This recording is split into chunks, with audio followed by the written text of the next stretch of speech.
শেখ হাসিনাকে বাংলাদেশে ফেরত পাঠাতে সম্মতি জ্ঞাপন করেছেন নরেন্দ্র মোদী। দুদিন আগের বৈঠকে ডক্টর মোহাম্মদ ইউনূস সাহেবের আর ডক্টর মোহাম্মদ ইউনূস যদি সফল হয় বাংলাদেশ জিতে যাবে। এখন আমাদের প্রশ্ন, কয়দিন আগে একটা ছবি দেখছেন না? এক চোর লন্ডনে এসে ঈদের কোলাকুলি করতেছে সব চোরদের সঙ্গে। এই লোকটা কে বুঝতে পারছেন তো? হাসান মাহমুদ। আসসালামু আলাইকুম। আমি আপনাদের কাছে দেখাবো শেখ হাসিনাকে বাংলাদেশে ফেরত পাঠাতে রাজি হলেন মোদী। যা জানলে আপনারা অবাক হয়ে যাবেন। তো আজকের এই ভিডিওগুলো অত্যন্ত গুরুত্বপূর্ণ। তো আমি আশা করব আপনারা সম্পূর্ণ ভিডিওটি দেখবেন, আর এই সম্পূর্ণ ভিডিওটি দেখলেই বিস্তারিত জানতে পারবেন। আর এই ভিডিওগুলো দেখানোর আগে আপনাদের কাছে আমার ছোট্ট একটি রিকোয়েস্ট, আপনারা যদি আমার চ্যানেলে নতুন হয়ে থাকেন তাহলে এরকম নিত্য নতুন আপডেট নিউজ সবার আগে পেতে আমার এই চ্যানেলটি সাবস্ক্রাইব করে আমার সাথেই থাকুন। আর এখন চলুন কথা না বাড়িয়ে আমরা এক এক করে ভিডিওগুলো দেখে আসি। শেখ হাসিনাকে বাংলাদেশে ফেরত পাঠাতে সম্মতি জ্ঞাপন করেছেন নরেন্দ্র মোদী। দুদিন আগের বৈঠকে ডক্টর মোহাম্মদ ইউনূস সাহেবের চাওয়া ছিল বাংলাদেশের যে ব্যক্তি 5ই আগস্টের পূর্বে খুন করেছে, গুম করেছে, হত্যা করেছে, নির্যাতন করেছে, সেই খুনি শেখ হাসিনাকে যে কোনো মূল্যে বাংলাদেশে ফেরত আনতে হবে। ডক্টর মোহাম্মদ ইউনূস স্পষ্ট ভাষায় বলেছেন, বাংলাদেশ সরকার এই মুহূর্তে শেখ হাসিনাকে ভারতের কাছ থেকে ফেরত চায়। নরেন্দ্র মোদী সম্মতি জ্ঞাপন করেছেন শেখ হাসিনাকে বাংলাদেশে ফেরত পাঠানোর জন্য। শেখ হাসিনাকে বাংলাদেশে ফেরত পাঠানো এটা বাংলাদেশের সমগ্র নাগরিকদের চাওয়া। বাংলাদেশের সমগ্র দল মত নির্বিশেষে, জাতি ধর্ম নির্বিশেষে সকলের মানুষের চাওয়া হচ্ছে শেখ হাসিনাকে বাংলাদেশে ফেরত আনতে হবে, বিচারের কাঠ গড়ায় দাঁড় করাতে হবে। যে পরিমাণ মানুষদেরকে হত্যা করেছে, নির্যাতন করেছে, গুম করেছে, সেটার জন্য সঠিক বিচার করে শেখ হাসিনাকে বাংলাদেশের বিচারের কাঠগড়ায় দাঁড় করাতে হবে এবং চূড়ান্ত বিচার বাংলাদেশের আদালতে ফাঁসি, সেই ফাঁসি কার্যকরের জন্য যাবতীয় ব্যবস্থা গ্রহণ করার জন্যই বাংলাদেশের মানুষ এখন অপেক্ষা করছে। আপনারা জানেন, বাংলাদেশে 5ই আগস্টের পরে এই বাংলাদেশের জনগণের মধ্যে যে বিষয়টি ঐক্যমত হয়েছে সেটা হচ্ছে আওয়ামী লীগের সাথে, শেখ হাসিনার সাথে কোনো কম্প্রোমাইজ চলবে না। বাংলাদেশের জনগণ 5ই আগস্ট বাংলাদেশকে বিজয় করেছে। বাংলাদেশের এই বিজয়ের মূল চেতনা ছিল আওয়ামী লীগের আধিপত্যবাদ, তারপরে পার্শ্ববর্তী দেশের আধিপত্যবাদ, শেখ হাসিনার অবৈধ শাসন, এর সব কিছুর বিলুপ্তকরণ। বাংলাদেশের জনগণ যখন শেখ হাসিনাকে যে কোনো মূল্যে বিচারের কাঠগড়ায় দাঁড় করাতে চায়, সেই মুহূর্তে শেখ হাসিনাকে পার্শ্ববর্তী দেশ আশ্রয় দিয়েছে। যখন পৃথিবীর কোনো রাষ্ট্র শেখ হাসিনাকে গ্রহণ করেনি, তখন পার্শ্ববর্তী দেশ ভারত তাকে আশ্রয় দিয়েছে এবং আশ্রয় দিয়ে একজন খুনিকে তাদের কাছে রেখেছে। বাংলাদেশের জনগণ সে কারণে বারবার মনে করে যে এই খুনিকে গত 16 বছর পর্যন্ত যেভাবে প্রশ্রয় দিয়েছে পার্শ্ববর্তী দেশ ভারত, ক্ষমতায় রেখেছে তারা, আজও তারাই তাকে আবার পেলে পুষে বড় করতে চায় এবং বাংলাদেশের সংঘাতের রাজনীতি চালু করতে চায়। কিন্তু আজকে দেখেছেন, ডক্টর মোহাম্মদ ইউনূসের সামনে কুর্নিশ করে দাঁড়িয়েছিলেন নরেন্দ্র মোদী।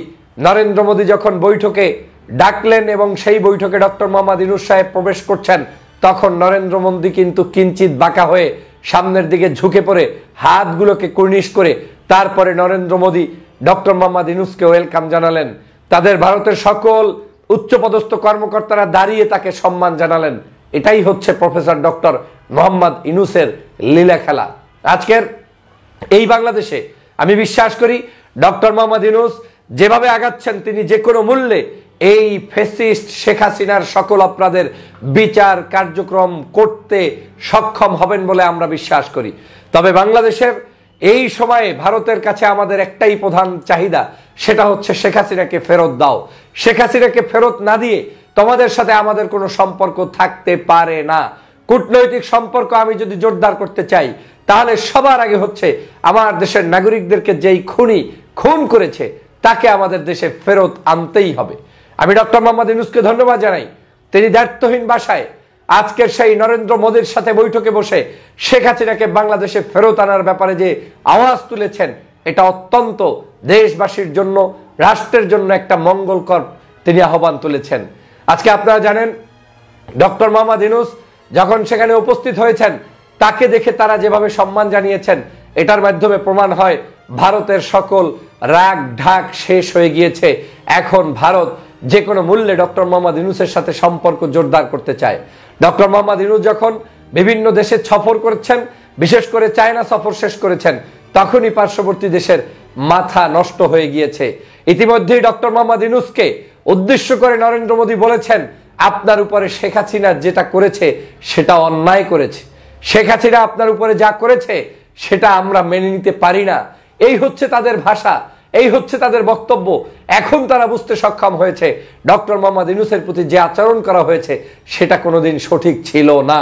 আজকের এই শেখ হাসিনা বাংলাদেশের টুস করে ফেলে দিতে চেয়েছিলেন ডক্টর মোহাম্মদ ইউনূসকে এবং দেশনেত্রী বেগম খালেদা জিয়াকে।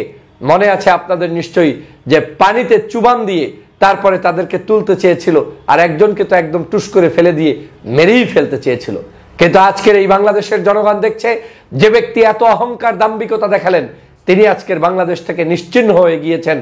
বাংলাদেশের মানুষের কাছে এখন কিন্তু সেই পানিতে পড়া ডুবন্ত ডক্টর মোহাম্মদ ইউনূসই এখন সকলের কাছে হৃদয়ের আস্থাভাজন ব্যক্তিত্বে রূপান্তরিত হয়েছেন। এর কারণ কি? কারণ তিনি এই বয়স্ক অবস্থায়ও দেশের জন্য লড়াই করে যাচ্ছেন, মানুষের জন্য কাজ করে যাচ্ছেন। তার এই শেষ বয়সে এসে তিনি বাংলাদেশকে নতুন করে সাজাতে চাচ্ছেন। প্রিয় সহযোদ্ধা ভাইরা, আমার কাছে কেন জানি মনে হচ্ছে ভারত তাদের কূটনৈতিক জায়গায় কিছুটা হলেও পরিবর্তন করতে বাধ্য হচ্ছে এবং তারা যে কোনো মূল্যে ডক্টর মোহাম্মদ ইউনূসের সাথে সম্পর্ক রেখে সামনের পথ আগাতে চাচ্ছে। তবে আমি স্পষ্ট করে এই সরকারকে বলতে চাই, জনগণকেও বলতে চাই, ভারতকে বিশ্বাস করবেন না, নরেন্দ্র মোদীকে বিশ্বাস করবেন না।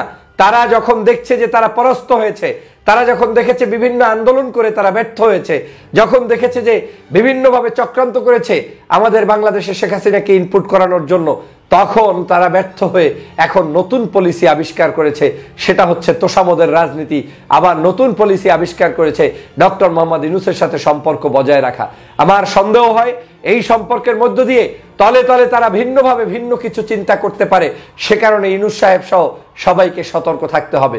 ওরা শেখ হাসিনাকে সহজেই ফেরত দেবে এই ভাবনাটা করাটাও আমাদের জন্য অন্যায় হবে। যদিও তারা দিতে চায়, যদিও তারা বলবে, কিন্তু আমার কাছে মনে হচ্ছে যে কোনো মূল্যে তারা শেখ হাসিনাকে এইরকম সস্তাভাবে বাংলাদেশে ফেরত দিবে না। কারণ যদি তারা বাংলাদেশে তাকে ফেরত দেয়, ওরা জানে যে শেখ হাসিনার অবস্থা কি দাঁড়াবে। গণভবনের তো ইট খুঁজে পাওয়া গিয়েছে, শেখ হাসিনার শরীরের পার্টসগুলো ঠিক মতো খুঁজে পাওয়া যাবে কিনা এটা নিয়ে তাদের কাছে তথ্য আছে। এটা বাংলাদেশের জনগণের চাহিদা।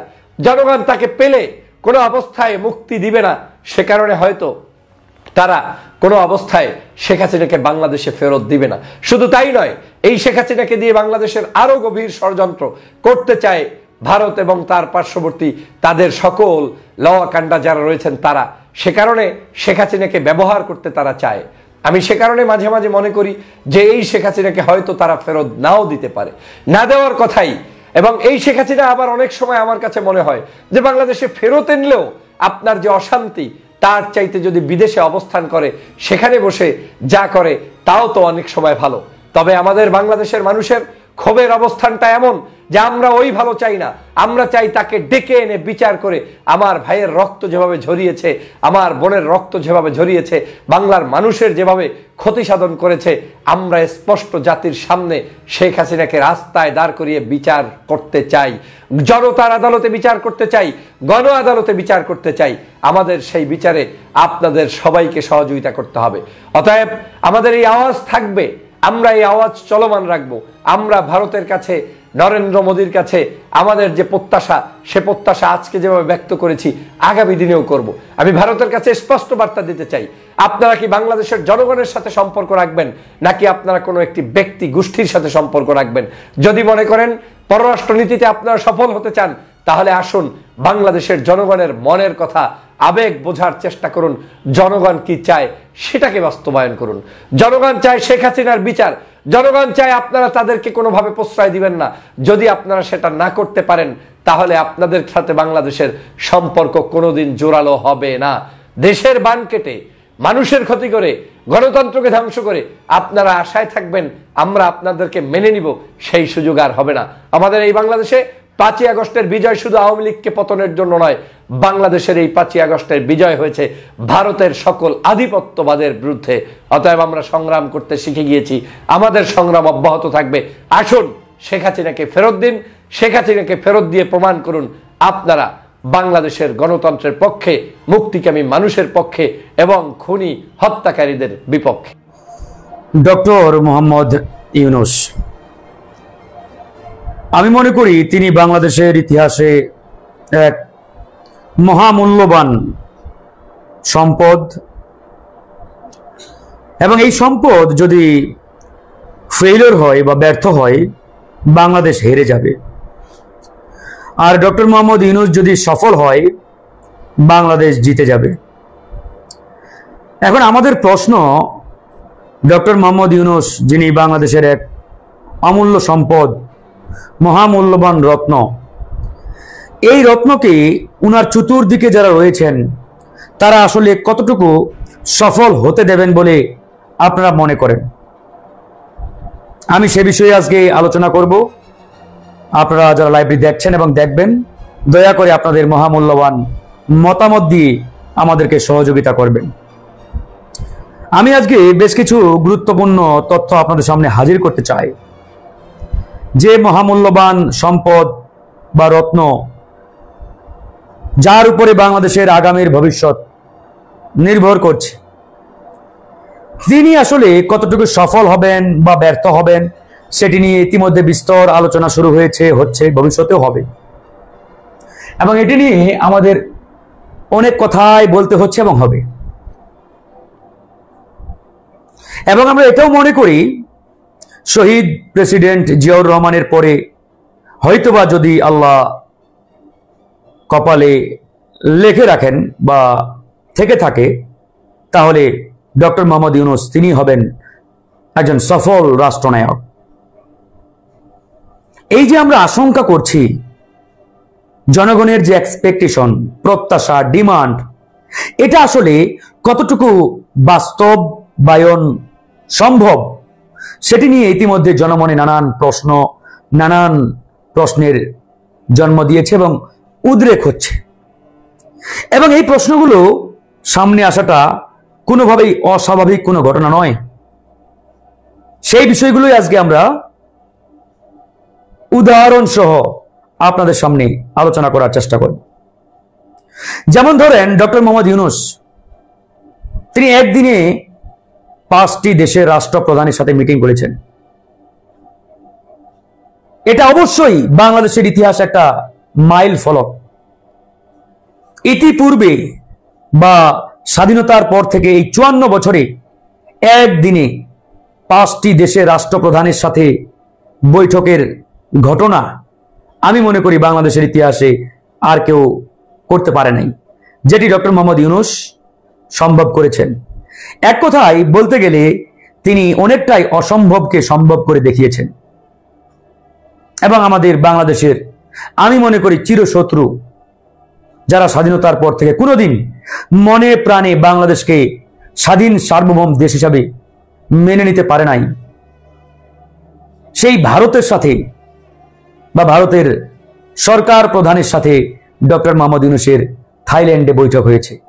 এটিও আমি মনে করি বাংলাদেশের ইতিহাসে একটি মাইলস্টোন, এটিও একটি মাইল ফলক। এই যে আমরা বারবার বলছি যে ডক্টর মোহাম্মদ ইউনূসকে আমরা যে কোনো মূল্যে, যে কোনো ক্রাইটেরিয়ায়, যে কোনো অ্যাঙ্গেলে সফল দেখতে চাই, তাকে সফল করতেই হবে। তিনি সফল তো বাংলাদেশ সফল, তিনি ব্যর্থ তো বাংলাদেশ ব্যর্থ। এখন আমরা এর পরেও কেন আশঙ্কা করছি? এই আশঙ্কা নিয়ে মূলত আজকে আমাদের আলোচনা। দয়া করে লাইভটি যারা দেখছেন আমাদের এই আলোচনাটি শেয়ার করে ছড়িয়ে দেবেন। আমি আপনাদের গুরুত্বপূর্ণ মতামত জানতে চাই, কমেন্ট বক্সেও আমাকে জানাতে পারেন। আমি নিজেও আশঙ্কা করছি যে ডক্টর মোহাম্মদ ইউনূসকে উনার চতুর্দিকে যারা রয়েছেন তারাই সফল হতে দেবেন না। আমি ফারুক হাসান নিজেই এই আশঙ্কা প্রকাশ করছি। কেন? আজকে বাংলাদেশে একটি অত্যন্ত প্যাথেটিক, মর্মান্তিক ঘটনা ঘটেছে। কোন ঘটনা জানেন? আমাদের জুলাই আগস্ট গণ অভ্যুত্থানে, এই আন্দোলনে আমাদের এক ছোট ভাই সহযোদ্ধা তিনি গুলিবিদ্ধ হয়েছিলেন। কোথায়? যাত্রাবাড়ি এলাকায়। তিনটি গুলি তার মাথায় ছিদ্র করে বেরিয়ে গিয়েছিল, আশিকুর রহমান হৃদয়। সেই হৃদয় আজকে শাহাদাত বরণ করেছেন। আল্লাহ তাকে শহীদ হিসাবে কবুল করুক, আমিন। এখন প্রশ্ন, আজকে তার বাবার সাক্ষাৎকারটি দেখে আমার হৃদয়ে প্রচন্ড রকম একটা ধাক্কা লাগলো। আমি কোনোভাবে মানতে পারছি না, এটা মেনে নেওয়ার মতো নয়। যার ছেলে এই দেশকে দ্বিতীয়বার মুক্ত করার লড়াই গুলিবিদ্ধ হয়েছেন, তিনি সহযোগিতা পান নাই। রিক্সা চালক বাবা ছেলেকে বাঁচাতে গিয়ে রিক্সাটি পর্যন্ত বিক্রি করেছেন। এরপরে শেষ সম্বল ছিল একটা গরু, সেই গরুটিও বিক্রি করেছেন।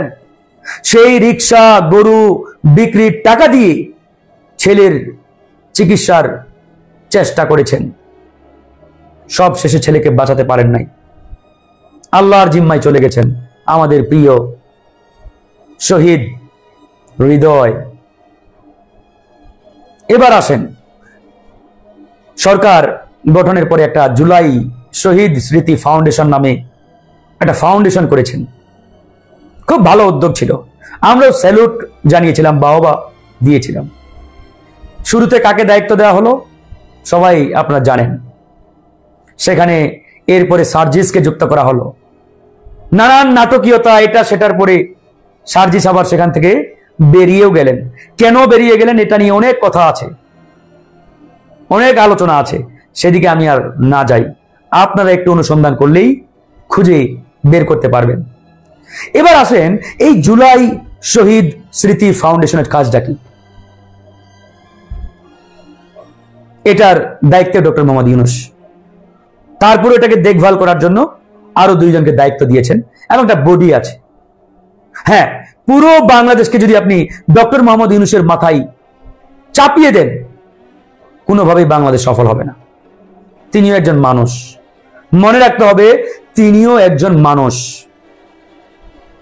তাকে যদি আমরা চতুর্দিক থেকে সাপোর্ট দেই, ঠেলা দেই, সহযোগিতা করি, তবেই তিনি সফল হবেন। আর সবাই যদি আমরা টেনে ধরার চেষ্টা করি, তাহলে কিন্তু কোনোদিন ডক্টর মোহাম্মদ ইউনূস সফল হবেন বলে অন্তত আমি ফারুক হাসান মনে করি না, বিশ্বাস করি। আজকে যেটা হচ্ছে বা হয়তো সামনেও হবে, ঠেলার পরিবর্তে টেনে ধরার মানসিকতা বেশি। শুধু আমাদের না, উনার চতুর্দিকে যারা রয়েছে তাদেরও, এবং তারাই এটি সবচাইতে বেশি পরিমাণে করছেন। তা না হলে এই যে জুলাই স্মৃতি ফাউন্ডেশন, এই ফাউন্ডেশন কেন ডক্টর মোহাম্মদ ইউনূসকে দেখতে হবে? হোয়াই?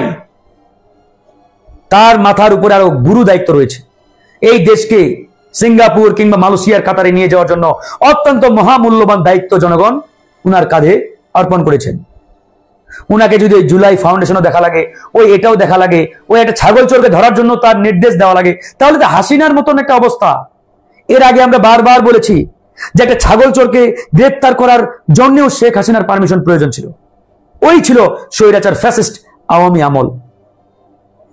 সেই একই পরিস্থিতি আমরা তো এখন দেখতে চাই না, কোনোভাবেই না। তাহলে আজকে আমাদের হৃদয় কেন বিনা চিকিৎসায় মারা যাবেন?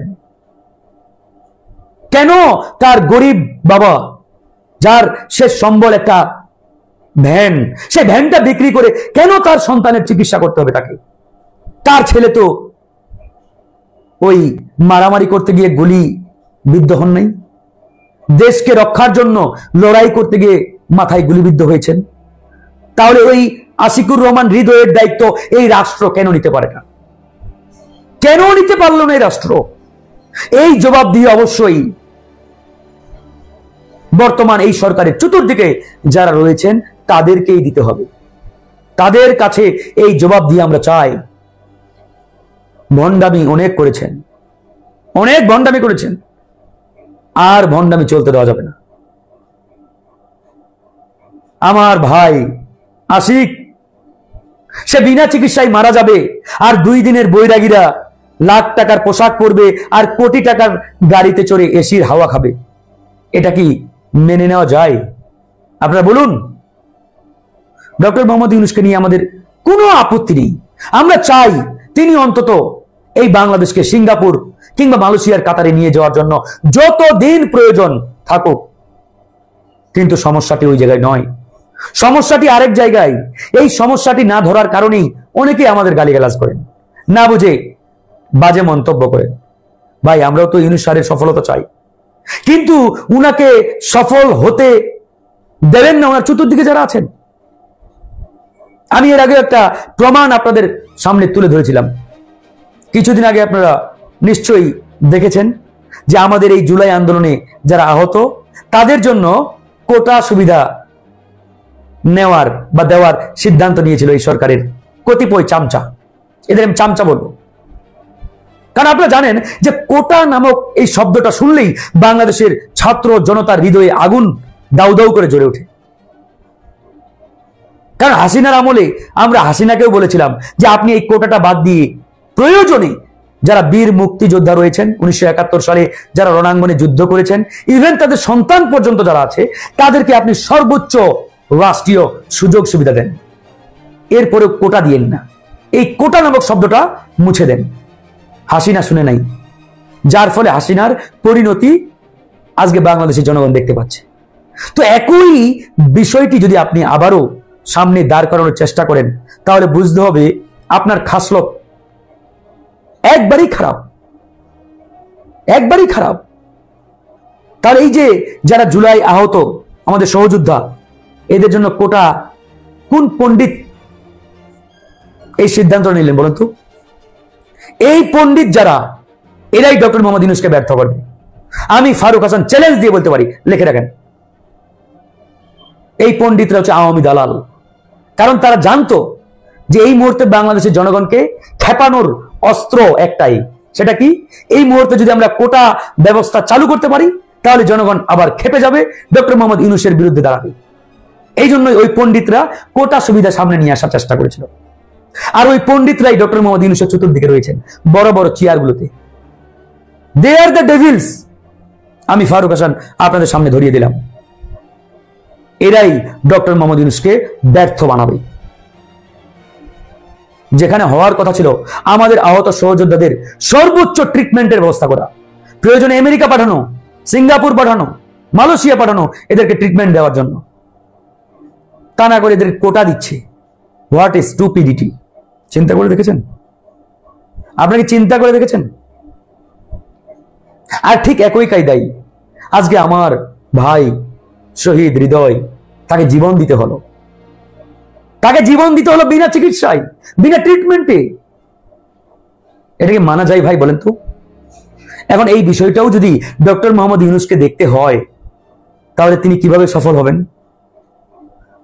যেখানে আজকে উনি বিশ্ব দরবারে বাংলাদেশকে তুলে ধরবেন, বাংলাদেশকে রিপ্রেজেন্ট করবেন, বাংলাদেশের ন্যায্য হিস্সা আদায় করে নিয়ে আসবেন, তার তো সেখানে ব্যস্ত থাকার কথা। কিন্তু এই আওয়ামী লেসপেন্সাররা তাকে বাংলাদেশের ছোট ছোট বিষয়গুলোতে ব্যস্ত রাখার একটা চক্রান্ত ষড়যন্ত্র বাস্তবায়নের চেষ্টা করছে। আর আমরা এই কথাগুলো বললেই অনেক অন্ধভক্ত কানা এরা আমাদের সমালোচনা করে। ভাই, গভীর ধ্যানে কথাগুলো বুঝুন, দেখুন, চিন্তা করুন আমরা কি বলছি। আমরা ইউনূস স্যারের একনিষ্ঠ ভক্ত, আমরা ওনার শত্রু নই। আমরা চাই, মনে প্রাণে চাই ডক্টর মোহাম্মদ ইউনূস স্যার যে কোনোভাবে সফল হোক, আমরা তার সফলতা চাই। কিন্তু ডক্টর মোহাম্মদ ইউনূস স্যারের সফল হওয়ার সবচাইতে বড় বাধা, ব্যারিয়ার আমরা মনে করি ওনার চতুর্দিকে যারা রয়েছেন এরাই। এই জায়গাতে আমরা সমাধানও দিয়েছিলাম, সলিউশনও দিয়েছি। আমরা ডক্টর মোহাম্মদ ইউনূস স্যারকে একাধিকবার বলেছিলাম, আপনি আপনার চতুর্দিকে যে সকল আওয়ামী লেসপেন্সার রয়েছে এদেরকে সরান, এদেরকে হটান, এদেরকে সরাতে পারলেই আপনি সফল হবেন। কিন্তু আমার জানা মতে এই আওয়ামী লেসপেন্সাররা ডে বাই ডে ব্যাপক প্রভাবশালী হচ্ছেন, পাওয়ারফুল হচ্ছেন, শক্তিশালী হচ্ছেন, এবং এদেরকে সামনে হয়তোবা সরানোটা আরো ডিফিকাল্ট এবং কঠিন হয়ে যাবে। কেন বলছি? কারণ আপনি দেখেন শুরুতে বা শুরুর দিকে এরা যে পরিমাণ ভালনারেবল ছিল, আর বর্তমান তাদের পজিশন যদি চিন্তা করেন, আসমান জমিন তফাৎ। এখন তারা অনেক শক্তিশালী, অনেক পাওয়ারফুল। এর কারণটা কি জানেন? কারণ চতুর্দিকে তাদের যে সার্কামস্টেন্স, পরিধি, ডানে তাকালেও তাদের লোক, বামে তাকালেও তাদের লোক, সামনে তাকালে, পিছনে তাকালে তাদের লোক। সুতরাং চতুর্দিকে এখন তাদের লোক ভরপুর, একবারই ভরপুর। এদেরকে না হটানো পর্যন্ত যদি উল্টোটা হয়, প্রমোশন দিয়ে বড় বড় চেয়ারে বসায়, কিভাবে সফলতা আসবে বলেন? তো যাই হোক, আমি আজকে দুটো বিষয় আপনাদের সামনে পরিষ্কারভাবে তুলে ধরলাম। এখন দয়া করে আমার এই বক্তব্যের উপরে আপনারা সমালোচনা করুন। আমি চাই আপনাদের কনস্ট্রাকটিভ ক্রিটিসিজম, আমি চাই আপনারা ক্রিটিসাইজ করুন আমাকে। আর যদি আমি ভুল বলে থাকি, ভুল প্রমাণিত করুন। পরিশেষে একটাই কথা, আমরা ডক্টর মোহাম্মদ ইউনূসের সফলতা চাই। তিনি বাংলাদেশের অ্যাসেট, মহামূল্যবান সম্পদ। এই সম্পদকে আমরা হারাতে চাই না। তিনি ব্যর্থ হলে বাংলাদেশের ইতিহাসে একটি কালো অধ্যায় হয়ে থাকবে। আমরা তার সফলতা চাই। ভালো থাকবেন। লাইভে যারা দেখছেন এবং দেখবেন, শেয়ার করে ছড়িয়ে দেবেন। আসসালামু আলাইকুম ওয়া রাহমাতুল্লাহ। আল্লাহ হাফেজ। কয়দিন আগে একটা ছবি দেখছেন না? এক চোর লন্ডনে এসে ঈদের কোলাকুলি করতেছে সব চোরদের সঙ্গে। এই লোকটা কে বুঝতে পারছেন তো? হাসান মাহমুদ নামের আগে আবার কিন্তু ডক্টর আছে। শেষ সময় পররাষ্ট্রমন্ত্রী ছিলেন। সারাক্ষণ মিথ্যা কথা এবং চরম একটা জালিয়াত, চোর, টাকা পাচারকারী, ক্ষমতার অপব্যবহারকারী মানুষ হচ্ছে এই হাসান মাহমুদ। দেখেন কথাগুলো যা বলতেছি তথ্যের উপর ভিত্তি করে। সাবেক মন্ত্রী হাসান মাহমুদের স্ত্রীর 56 ব্যাংক হিসাবে 683 কোটি টাকার লেনদেন। ওর স্ত্রী কি কে? বাংলাদেশের বিখ্যাত ব্যবসায়ী। চোর চুরি করে ওর অ্যাকাউন্টে রাখছে। 56 অ্যাকাউন্ট থাকে। হাসান মাহমুদ মন্ত্রী, কখনোই তার বিদেশে ছিল, বেলজিয়ামে। বাংলাদেশে কোথাও তার কোনো ব্যবসা বাণিজ্য করার কোনো ইতিহাস নাই। তার স্ত্রীরও নাই, তারও নাই। তার অ্যাকাউন্টে 683 কোটি টাকা লেনদেন হয়েছে। কয়টা অ্যাকাউন্টে? 56টা অ্যাকাউন্টে। তার মানে বিভিন্ন ব্যাংকে 56টা অ্যাকাউন্ট ছিল তার। সেই অ্যাকাউন্টে মানে আছে এখনো, সেই অ্যাকাউন্টে 683 কোটি টাকা। 56টা অ্যাকাউন্ট কোন ব্যবসায়ী বড় শিল্প গ্রুপের আছে? 56টা ব্যাংক অ্যাকাউন্ট নাই। হাসান মাহমুদ আছে। কিন্তু এরা তো ব্যবসায়ীর চেয়ে বড় ব্যবসায়ী, মহাচোর। আমি এই জন্য বলতেছি তো, এই মহাচোররা, ওনারা সাফসুপ না। আমার তো বাড়ি কেনারই টাকা নেই, খাইতে পারি না ঠিক মতন, এই পাবলিক একটু দেয় তাই আমরা খাই, এরকম একটা ভাব নিয়ে চলেন, তাই না? দেখেন, ঈদ করতে আসছে, ছেলে পড়ে লন্ডনে, মহাসুখে আছে। এই জন্য দেখেন, এই চোরগুলি যে চলে গেছে, এদেরকে শেখ হাসিনা কিন্তু আর রাজনীতি করতে দেয়নি। বলেন এই যে লন্ডনে বসে ঘুটুঘুটু করো, কমিটি করে ওখান থেকে অফিস চালাও। জানে যে এই চোরগুলি হলে তার সর্বনাশ করে দিছে। সে নিজেও মানে মহাচোর আবার চোরদের পছন্দ করে না। সে একাই খাবে আর কি, অন্যরা খাবে কেন? অন্যরা আদর্শ করবে আর উনি হলেন খাবেন আর কি, সব তলারটাও খাবেন, গাছেরটাও খাবেন। যাই হোক, এই কারণে দেখেন এদেরকে আওয়ামী লীগের প্রতিনিধিত্ব করার স্বীকৃতি পর্যন্ত শেখ হাসিনা দেয়নি। এই জন্য ঘুরে বেড়াচ্ছে, চোরাই টাকা নিয়ে ঘুরে বেড়াচ্ছে, সম্পত্তি এত আয় বহির্ভূত সম্পদ অর্জনের অভিযোগে সাবেক পররাষ্ট্রমন্ত্রী মোহাম্মদ হাসান মাহমুদ এবং তার স্ত্রী নুরান ফাতেমার বিরুদ্ধে পৃথক দুটি মামলা করেছে দুদক। আজ রোববার তাদের বিরুদ্ধে মামলা করা হয়। চিন্তা করেন, এই মহিলার আমি চেহারাও কোনোদিন দেখিনি। বাংলাদেশের মানুষ কেউ চেনে যে 56টা ব্যাংক অ্যাকাউন্টে 683 কোটি টাকা লেনদেন করছে? কল্পনা করতে পারেন? আজকে আব্দুল মোমেন চেয়ারম্যান নিজে সংবাদ সম্মেলনে আজকে তথ্যটা জানাচ্ছেন। সংস্থাটির চেয়ারম্যান বলেন, 1,11,55,318 টাকার জ্ঞাত আয় বহির্ভূত সম্পদ অর্জনের অভিযোগে হাসান মাহমুদের বিরুদ্ধে মামলা করা হয়েছে।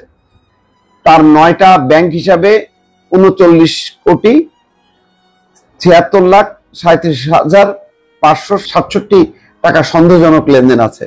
এইগুলো 39 কোটি টাকার হাতের ময়লা, এগুলি কোনো টাকাই না। অন্যদিকে দেখেন, হাসান মাহমুদের স্ত্রী নুরান ফাতেমার বিরুদ্ধে মামলায় 5,52,76,000 টাকার জ্ঞাত আয় বহির্ভূত সম্পদ অর্জনের অভিযোগ আনা হয়েছে। তার নামে থাকা 56টি ব্যাংক হিসাবে 683,15,37,554 টাকার সন্দেহজনক লেনদেন হয়েছে বলে জানিয়েছেন দুদক চেয়ারম্যান আব্দুল মোমেন। এই টাকা আসলে বেচারি মহিলার না, তার বলে লাভ নেই। এই সব হচ্ছে হাসান মাহমুদের। কোটি কোটি টাকার সম্পদ বানাইছে, দেশের টাকা। এই বিভিন্ন প্রজেক্ট গুলো থেকে টাকা মারছে, প্রজেক্ট গুলো উচ্চ মূল্য করছে আর কাজ করছে একদম নিম্নমানের।